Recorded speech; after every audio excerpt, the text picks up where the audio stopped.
We added haunted ghost towns to the Badlands and large bioluminescent caves to the mushroom fields. Now, see what exciting additions to the swamps are in the newest update of our mod, Biome Makeover. Hey, I'm Max, and that's Sam, and we are the two developers behind Biome Makeover. We're super excited to show off all the new features in the swamp update today, and we'll actually, at the end of this video, be announcing what biome we are doing next. So be sure to stick around for that, and as always, links for our Discord is in the description as well. And make sure to subscribe. Yeah, subscribe as well. Absolutely. Subscribe. We recently hit 500, so that's great. Oh man, that's so exciting. Like I said, we've had so much support. Subscribing would be great. That's awesome. Thank you so much. Anyway, let's get into the content.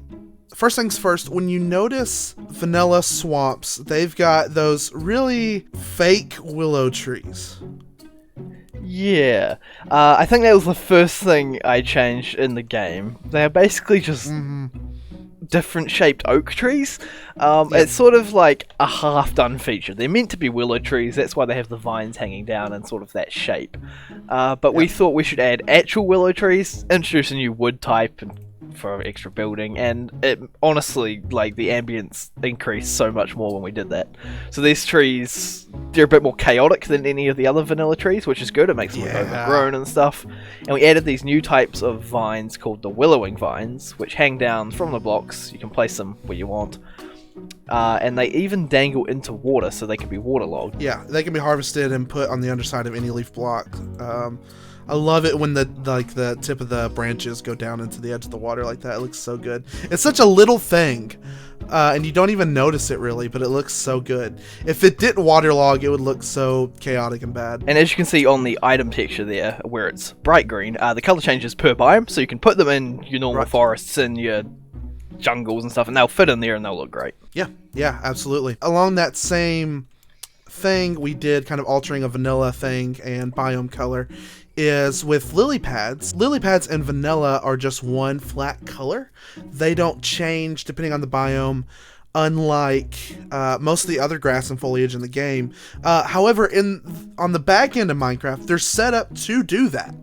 The texture's grayscaled, which is what you need to do to make these colors change with it, but it's just set up to be one single color, which is odd. So there was obviously some conscious choice by Mojang. I'm not entirely sure what that is, because like setting it to the biome color, actually we didn't set it quite to the biome color, we boosted the green a bit, so they don't look as dreary as, say, these like leaves and stuff. They're boosted color and they fit really well into any biome now. So if you put them in the taiga, they've got sort of that muted green. In the jungle, they're bright green. They fit in the swamp here, they're sort of a darker green, and they look great everywhere, and I'm really happy with them. Yeah, something I've noticed from playing Biome Makeover Swamp and then going back to vanilla swamps is the vanilla lily pads now look off and weird. Like they look like they're the wrong color. And I think that's just a subtle change that's nice. Adds a lot of ambiance as well. While we're on this topic and while we're here around kind of marshes and water, we added reeds and cattails. Another much needed addition to swamps, I think. Yeah, this is again one of those just ambience things, really. They add a lot to it. Just looking down like a river in the swamp, you can just see them, and it's just, yeah, that works. They can be harvested with shears, just like tall grass or anything, and you can place them wherever you want, as long as they're sticking up out of the water. They're just great for decoration. They don't have any particular uses beyond that, but I think they're definitely worth adding. I love the textures you did on them. The heads of them vary a lot. Yeah, so both the normal reeds and the cattails have variations. It makes it a lot harder to see patterns. You can have large clusters of them and they all look kind of unique and different because of the random variations. That's real nice. Yeah, it adds that overgrown feeling to the biome. Yes, yeah, kind of natural. One thing that happens a lot in Minecraft is with stuff that's meant to be like chaotic and overgrown and random, you still get a lot of uniformity and patterns, and that's especially true for like foliage and plants, so it helps prevent that. There's two new additions to lily pads as well. You'll notice these little baby lily pads that also have like random rotation and variation as well, but they can be placed in clusters from 1 to 4. And those look super nice on a large scale as well. And then we added a much needed addition is actual water lilies for the lily pads, and these help bring some color to the biome, help break up all the green, and I don't know, I think it's just another much needed addition. Yeah, so all these things mainly just add to the aesthetics. The water lilies, they can be crafted into magenta petals, which then be crafted into magenta dye. We also add a lot of gameplay features. One of them to do with the water lilies is bone mealing. You can actually create more of them. So in vanilla, they're just finite. They're a finite resource. You go to a swamp, you harvest them, and then they're gone. Which you can normally get a lot of them, but it starts to get harder and harder to harvest them. And since they're just a aesthetic block, why? Like, we may as well let you get more of them. So how to do that is you just bone meal shallow water in the swamp, and you'll get all the swamp foliage, really. You get lily pads, small lily pads, reeds, cattails, and the water lilies. We did add another wood type to the swamps. We wanted something even more gnarly and overgrown, and something high to kind of break up the wide expanses of water. And we settled on these swamp cypress. I think they look really nice. The real life counterpart has these like large, wide bases, these like nasty looking burls that kind of poke out of the water, and we've kind of replicated that with the cluster of logs at the base. But then they grow up nice and tall. They're real pretty. I love the vines on it. I think that really sells them. We mainly added the vines because that was actually a feature we initially removed from swamps, because removing the willow trees, the vanilla willow trees, removed the vines that grew on them. And we still want you to be able to obtain those. Even if there's not quite as many, it's still very possible to farm these for their vines. Yeah, absolutely. And when you plant saplings for these, they also have vines as well, similar to like jungle trees, for example. Another point with the saplings is they can actually be placed underwater, so you can replicate this sort of growth anywhere in the world. I believe willow saplings can only grow in 1 deep water, which is the same way they generate. And the swamp cypress, I believe it's up to 3 is when they generate. Maybe it's 4, I can't quite remember off the top of my head. But again, they grow underwater, which is quite an interesting mechanic. It's not something seen in vanilla, but I think it works, even if it is a little bit weird. Yeah, I think it makes a lot of sense because these are trees that would grow in water. They're submerged in water.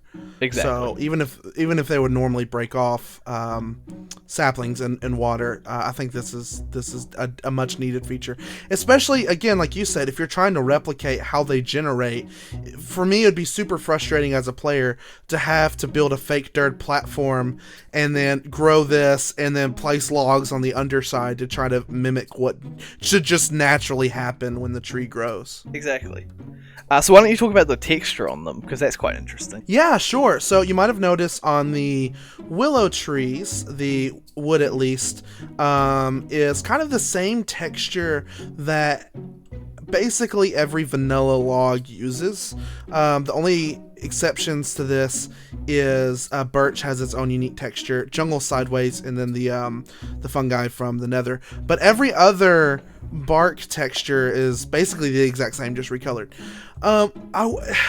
Originally I was going to use that same texture, but it just wasn't enough variation. There's only so many times you can recolor it, and I really wanted something that looked old and overgrown and rugged and worn. And I think this texture really is indicative of that, and has subtle hints of like kind of green and mossy flecks in between as well. I think it looks really nice. But it's not just the bark though. The planks themselves are the same way. Since the wood in real life is super like knotty and it has a lot of like contrast and variation, and since the color is very similar to jungle and acacia, the planks themselves also are a little more high contrast, a little more knotty as well, and look a little different from the normal vanilla plank texture. This is not something I want to make a habit of. I really do want to feel like the trees and wood types that we add in Biome Makeover would fit into vanilla. But I feel like for this specific tree and this specific biome, it was necessary. And then the last other addition we've kind of made to foliage and plants is we added 2 new flowers. They're both 2 tall flowers. We added an orange one and a white one. The orange is the marigold and the white is the swamp azalea. These function exactly as you would expect as other 2 tall flowers in the game. Bone mill them for more, craft them into their respective dyes. It's just another way to kind of break up all the green and add a little color to the swamp. So one of my favourite additions is the addition of peat. So this is a block that you'll first notice by the little green mossy patches sticking up under the water and just above the grass here. And that means that under the grass is going to be more peat. So this peat can be harvested with a shovel, and you can place it down, and then you can actually use a hoe and you can till it. So what this does is it acts pretty much exactly like vanilla farmland, but the crops on it will grow a bit faster. This is because peat is really fertile in real life. It's under this like sort of swamp water, sort of just high, lots of minerals, and it just makes it really good fertilizer. So we thought that would be a really good way to have a bit of crop boosting. So since this is quite a finite resource, it's not particularly common even in the swamps. You would have to harvest quite a lot of it to make a big farm. So there's still a use for vanilla farmland, is if you don't want to go out and harvest all this, and the speed boost isn't massive. It's mainly for those people that just want those extra gains there. And peat actually has a couple other uses. It is consumable as a fuel. Another thing real life peat is used for is that it's actually dried out. And it's got so much like plant matter in it already. It's so high in carbon, it makes an excellent fuel source, which I know is crazy that this wet dirt can be used as fuel, but it can. And so we have that as well. It's a bit better than dried kelp blocks, not as good as coal blocks though, so it's somewhere in between those two. So you can use it for that if you dry it out in a furnace, or if you have dried peat, you can craft that into bricks, dried peat bricks, which might be my favorite texture and favorite block in Biome Makeover so far. It's a really good texture. There's a lot of uses for it. Yeah, it looks really good with netherite blocks, so it's nice to have more in that palette. Not that I don't know who just goes around like building with netherite, but if you want to have some sort of like super like ostentatious throne room and put netherite in it, then hey, Pete's got your back. Sure. Another feature of this update that adds a lot of ambiance to the swamps is the Dragonfly. These are similar to bats in that they're there mostly just for aesthetic reasons to kind of help immerse you. They do have a drop though. They drop their wings, which can be used to breed toads, which we'll talk about more on toads in just a minute. Yeah, but they come in 5 different variants. These are the different colors are based on loosely different breeds that you would see of dragonflies in real life. They have different rarities as well. If you're curious about how these spawn, as Max said, you can think of them like bats, how they're not like animals, how they're just going to stay there. They will despawn and they will appear again. So they're not farmable in any way, but you can name one if you really want one to stick around, and yeah, they'll fly around. More will come, so don't worry too much if they all get destroyed. And then we have another insect in this update as well. This one's a little more mechanic and feature rich, but it is the lightning bug. So these guys fly around. They'll normally stick in groups, so they'll sort of fly together in groups and they'll fly around looking good. You can capture these in a glass bottle, and that will give you a lightning bug bottle, which you can then place down, and you can see a little lightning bug inside of it. It's a light source, so it can be used to light up the areas. You can place it on the top of blocks, and it will hang from that, so you can hang it from a chain, or you could hang it, I don't know, from your ceiling, anything you want. And it can be also placed underwater, so it's a good source of underwater lighting. So if you capture it with a bottle of enchanting, you will get a bottle of lightning. So this is an interesting thing that could be used in combat, really. So you can throw it, and it makes a loud noise. But it will also transform anything like it was struck by lightning. So a creeper will turn charged, a pig will turn into a piglin, a villager will turn into a witch, that sort of stuff. And they will gain the shocked effect. So the shocked effect is interesting. If you think of it sort of like a reverse absorption, it will actually reduce your max health by 1 heart. And if you get hit by another one, the level will increase and you'll lose another heart. up to a maximum of 4. So it can be used in PvP, it can be used in PvE against like a wither. You can reduce its max health if that's what you wanted to do, or any other mob really. Anything with health it will work on. So our next creature is the toad. These are derpy looking guys. It was mainly Max's job on the aesthetics there, so how about you talk about them? Yeah, sure. Man, I love these. Dry peat blocks probably my favorite texture in the game. This is my favorite feature. I I love them so much. I wanted something that was cute, but also almost like a caricature of what real life toads actually look like, and kind of be a little imaginative. So both their model and their skin is both kind of exaggerated a little bit, and I think it fits the personality, so to speak, of the toad very well. These guys are really neat, not only aesthetically, but they'll actually, you can see them eating. They'll eat the 2 insects, the lightning bug and the dragonfly. They have a cooldown. They won't just like eat everything in the whole biome. They'll just eat and let it digest, and they'll eat another one later on. They can be bred with the aforementioned dragonfly wings, or with spider eyes. So if you want to make a farm, you don't have to just wait for an ambient mob in the swamp to kill it to breed them. Most people have spider eyes laying around in their base. You can breed them with that. So when you do breed them, you can see one of them will go to the water and they will lay a tadpole. Tadpoles are basically a fish. Like, they function pretty much exactly as a fish. They're exactly like a fish, basically, that turns into a frog eventually. Yeah. Real life toads lay eggs, and they lay a bunch of eggs in the water. We could have done that. We probably couldn't make them lay more than one, just for gameplay reasons. Maybe 1 or 2, but I think just having them lay the tadpole directly works quite well. It's consistent with pretty much every other mob breeding in the game. Yeah. And the closest would be the turtle, which does lay its eggs, but again, those are not under the water. And honestly, I'm quite happy with the tadpole. I think it works really well. Yeah, I think this is a good compromise between realism and the kind of standards that Minecraft has put in place. These little guys are cute. They could be picked up with a bucket just like any other fish and put back down. And yeah, one day they'll grow up and be their own full-fledged toad.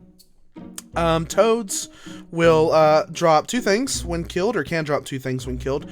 Raw toad, a perfectly good food source that's similar to, say, like rabbit. And then they will drop their warts, which is gross as hell, but is a very useful potion ingredient. Before I get into what it does, let's talk a little bit about how we came to the conclusion of wart. So this was a late edition, really. Yeah, we didn't know what we wanted toads to drop for the longest time. Yes. We were thinking just like toad legs, we were thinking like slime balls, but again, we're in a swamp, so like you can get slime. There was lots of other, just like toad tongue or something. It's just but lots then what of does ideas it do? And yeah. It was up for debate for a long time. We eventually settled on just like a toad meat, because that's a real thing, over something like toad legs, which is a bit cliche in my opinion.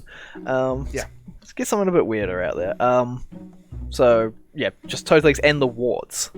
So warts are interesting. We thought there's already wart in the game. There is nether wart, and I guess there's technically warped wart. That's not really a real thing, but it's there. And the nether wart is used in brewing. So we figured we'd want this wart to be used in brewing. So if you put a wart into a awkward potion, you'll get an antidote. So this antidote is like a better version of milk. In fact, the advancement says that, I believe. So what it will do is it will remove all the negative potion effects when you drink it, but it will leave all the positive ones. So say you got hit by a weakness potion, but you just drinking a strength potion. If you drank milk, you would lose that strength potion, but if you drank an antidote, you would keep that strength potion but lose your weakness. So this is sort of a less convenient way of removing potion effects, but it's more effort involved to do it, and it's more powerful that way. So I think it works well. I think it makes sense, and it's a good mechanic for the toads. Yep, totally agree. I think there are several situations where antidotes can be more useful and more practical than milk. Another way is that since they are potions, they can be turned into splash, lingering, or arrow variants. That is true, which yes.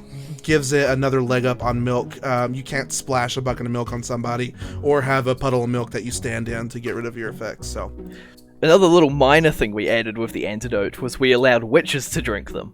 It's quite common if there's 2 or more witches around, they would poison each other. But now they can drink antidotes and stop that poison or that slowness or something. So it's just a little bit of something else. Yeah. And that kind of segues nicely into a new structure that we've added, or structures that we've added to the swamp. The sunken ruins. These are kind of dilapidated, overgrown ruins that were formerly used by witches. You might still see some hanging around when you first load them in. They don't continuously spawn here like, say, a witch hut. They don't live here, but whenever you first encounter them, there might be witches. And they do have loot as well. Some good starting out potion ingredients. They might also have a unique hat in them, and we also add a record every update, and they can contain the swamp record for this update as well. So something they do contain is awkward potions. So this is a way to get awkward potions without Nether Wart, and there is a way to brew potions without blaze powder as well, which we'll talk about in a little bit. Yeah, sure. We didn't want to do anything game breaking. Like, we didn't want to put blaze rods or blaze powder in here or nether wart, because then you wouldn't have to go to the nether at all to beat. Yeah, we don't want to break the the progression game of or the game brew. too badly, because the awkward potions aren't renewable in any way. So you can get them, but once you use them, they're gone. So you'd have to go to the nether eventually to get them. Yeah. So you find various potion ingredients, bottle of lightning, toadwort, bottles, that kind of thing. Pretty much what you would expect. These are nice. I really like these. You built them. I think they look really good. They're very reminiscent of the vanilla witch hut style. Different, like a bit bigger or even smaller or destroyed in some cases. And they're made of willow logs. Which makes them look like older, in my opinion, which is what we kind of want. They come in various sizes. There's just single building ones, where it could just be one small building or one large building. There's spread out ones, which are more like witch colonies. There's like a witch circle with like a cauldron. There's lots of variety there. And I think it adds a lot to sort of the lore of the game from what there actually is. Yeah, also, one thing I really like, and you're kind of responsible for this, they are sunken ruins. So they might be nearly completely above ground, partially above ground, nearly completely underwater or underground. Kind of like the marshy, muddy soil has caused them to sink in or be overtaken by the elements. So they look really good when you come across them. Yeah, I'm quite happy with how they turned out. So you might have noticed we were wearing witch hats. So they can be obtained either through killing witches or in the sunken ruins that they've left them behind. So there's multiple ways of getting them, and this actually stops witches being hostile towards you, even in survival mode. And it also enables you to do witch quests. So just interacting with a witch brings up the UI, and you'll see a bunch of different quests. They come in various difficulties, which is common, uncommon, rare, and epic. And your reward will be scaled based on that difficulty. So the idea behind these is we want you to go out into the world, collect these items, and bring them back to the witch, and turn them in for a reward. So there's multiple things. There's things from mushroom biomes, there's things from the nether, there's things from like jungles. Like every biome is split into categories, and yeah, it's kind of like a reverse wandering trader is how I see it. Whereas the wandering trader is bringing you things from different biomes, you're bringing the witch things, which it's going to use for its potions and stuff, and they'll give you rewards. And among those rewards is a bunch of new potions we're calling like combo potions or hybrid potions, something along those lines, which is basically just potions with extra effects.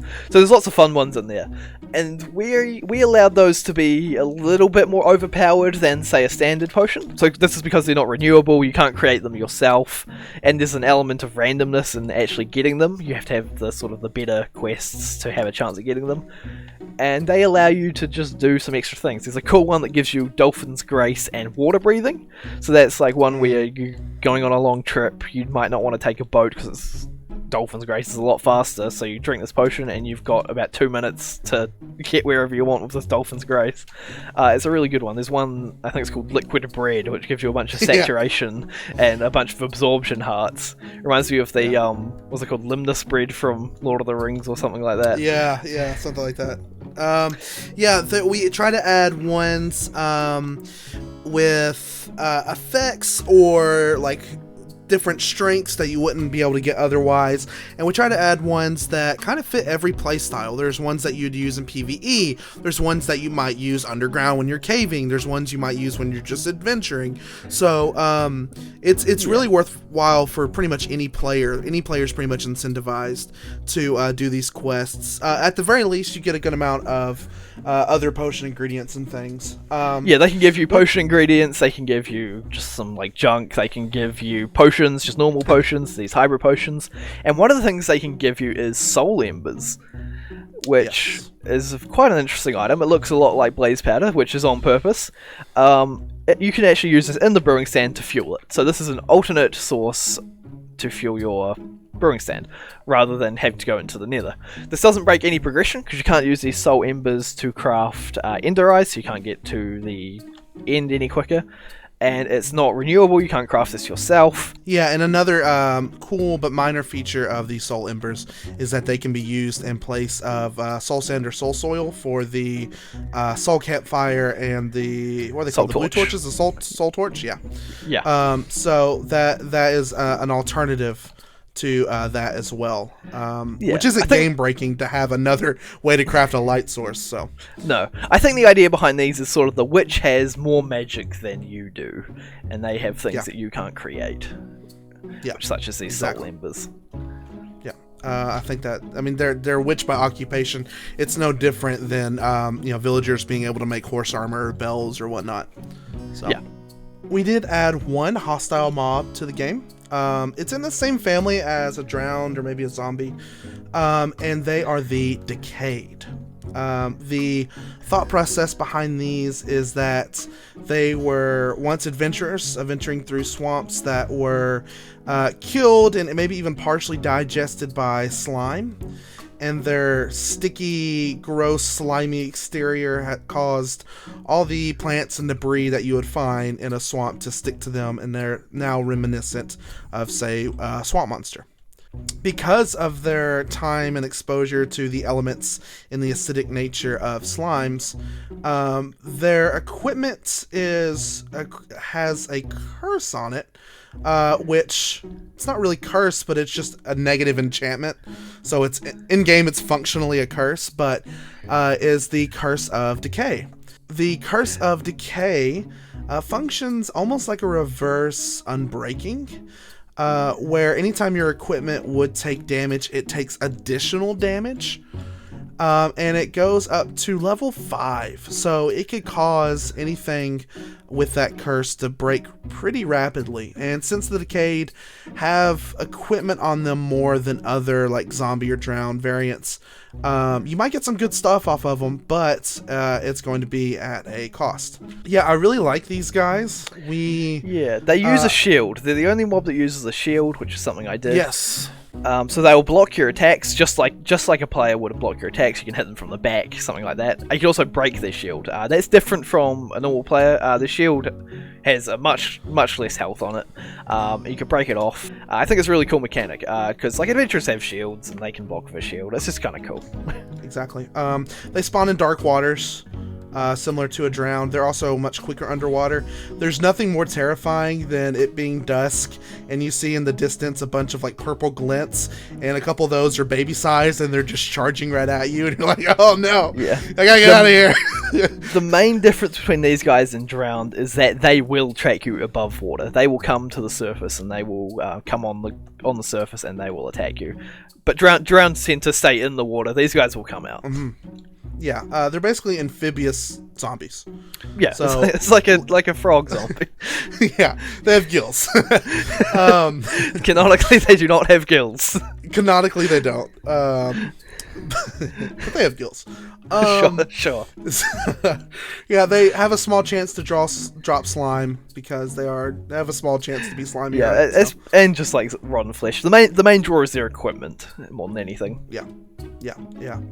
I really like these. They kind of evolved over time. The finished product of their skin is totally different than it was originally. Originally, they were a lot more. They looked very skeletal, and their skin was like a you might have seen green this texture if you watched development streams on this channel. Yes. So maybe hit that bell, maybe hit that subscribe button so you don't miss those for the next biome, whatever that may be.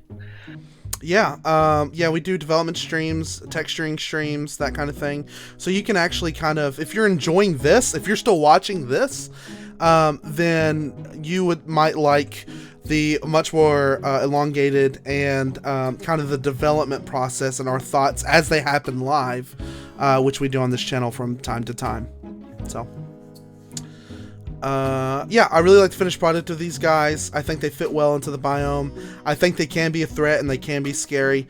It is worth mentioning, although this is kind of technically the only new hostile mob we've added in this update, there is a new kind of mini boss that only spawns during a full moon. He's kind of a big boy, you can't really miss him, but you'll just have to play the mod for yourself to encounter and see what that is. Yep. And along with every other update, we already mentioned it, but there is a record. This music disc was made by Isaac Chambers, so thanks to him for licensing his music and allowing us to use it. Yeah, we don't know him personally. We got off a website and we can license and use it. So yeah, thanks. Thank you. Shout out. Ultimately, really good update. I think Sam and I kind of mutually agree that this is our favorite update so far. Definitely. I think it's the most immersive. I think it's the most like balanced and fleshed out. It has something for everybody.